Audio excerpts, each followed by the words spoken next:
We're talking today to the Managing Director and CEO of GBM Resources, Peter Rohner. Peter, thanks for joining us and welcome to the network. Thanks, Abby. Thanks for the invite. First up, for new investors, could you please provide an introduction to the company?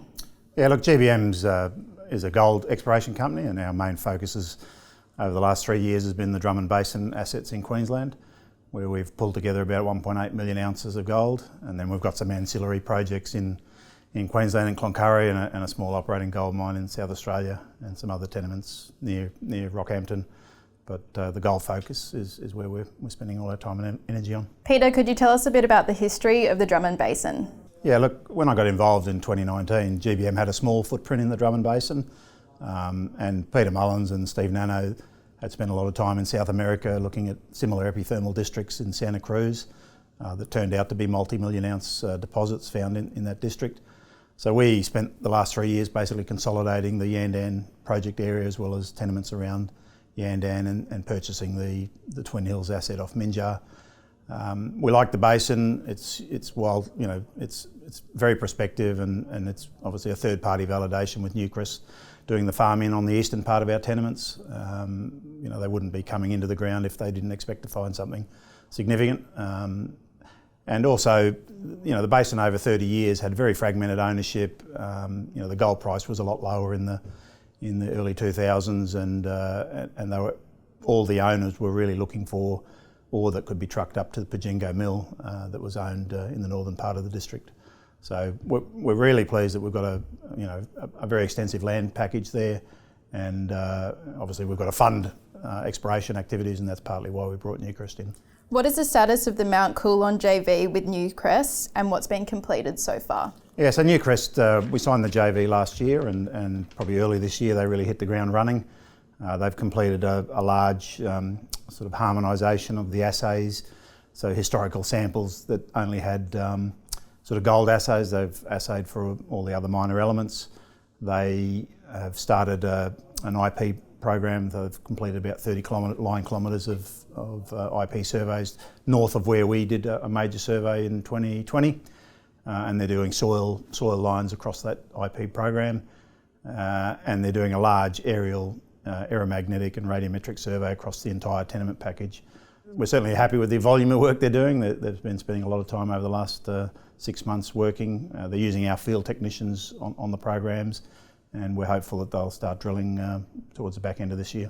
So Peter, since the acquisition of the Twin Hills Gold Project, the company has now identified several exploration targets. What geological, geophysical and geochemical work has led the company to identify these targets?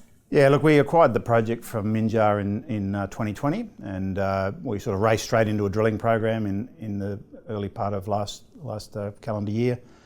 We sort of didn't have time to really sit back and look at all the historical data sets, which there is an enormous amount of data. It's had I suppose, checkered ownership history over the last 30 years, and most of the owners of the bulk of the Twin Hills package owned the Pajingo mine, which is an operating plant to the north.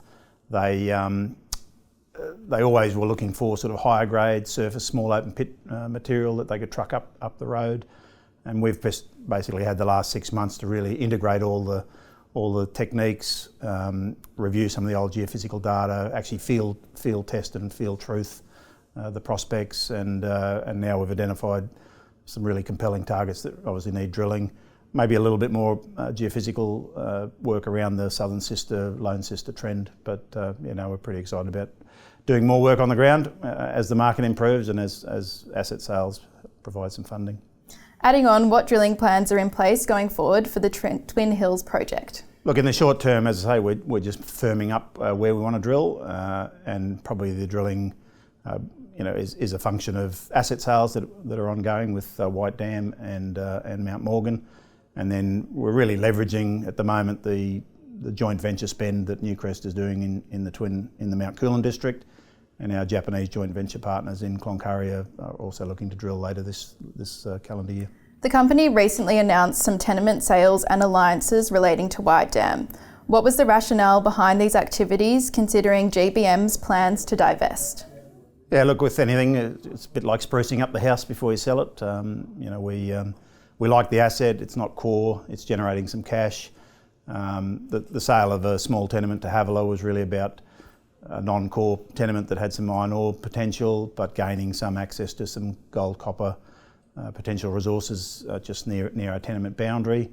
And then the alliance with the owner of Porsche is really about potentially toll treating some material that he has on site and providing opportunity for near-term revenue for both projects, and maybe looking longer term at how that asset might fold together with White Dam with a potential buyer.